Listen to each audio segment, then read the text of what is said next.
आप सबको कहानियों को महाराज चैनल में स्वागत है। आज हम आप सबके लिए एक नया कहानी लेके आए हैं।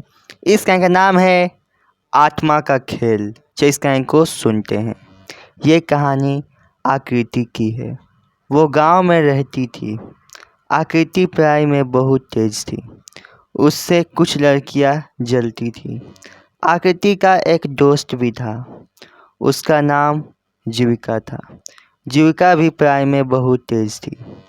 आकृति और जीविका एक साथ क्लास में बैठती थी और एक साथ क्लास से बाहर आती थी।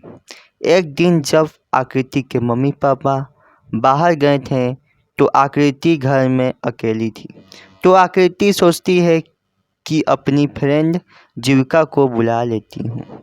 आकृति जीविका को फ़ोन लगाती है और उससे कहती है, जीविका, क्या तुम मेरे घर आ सकती हो? मैं घर में अकेली हूँ ना, इसलिए। जीविका आकृति को कहती है, अरे यार, तू मेरी बेस्ट फ्रेंड है। जब भी बुलाएगी आ जाऊँगी। तू थोड़ा इंतज़ार कर, मैं आती हूँ। आकृति जीविका का इंतज़ार करने लगती है। कुछ ही देर बाद 2 लड़के और 2 लड़कियाँ आकृति के घर के अंदर आते हैं। सुनील, राहुल और साक्षी और प्रिया। वो चारों आकृति से बहुत जलते थे। चारों आकृति से कहते हैं, आज तुम्हारा आखिरी दिन है।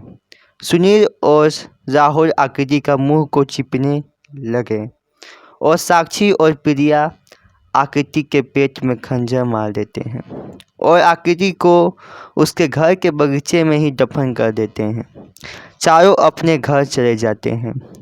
तभी कुछ ही देर बाद जीविका आकृति के घर आ जाती है, लेकिन आकृति अपने घर में नहीं थी। जीविका कुछ देर इंतज़ार करती है, लेकिन आकृति नहीं आती है। तो जीविका अपने घर चली जाती है। बहुत दिन हो जाता है, लेकिन जीविका का आकृति से बात नहीं होता है।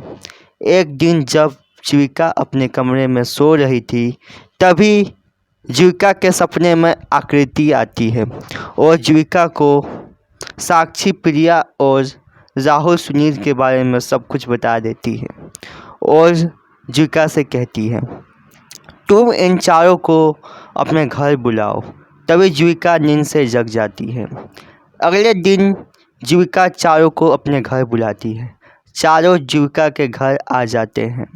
तभी साक्षी सुनील को बोलती है, सुनील, जीविका के साथ जो तुम्हें करना है वो करो। आखिर वो आकृति की दोस्त जो है।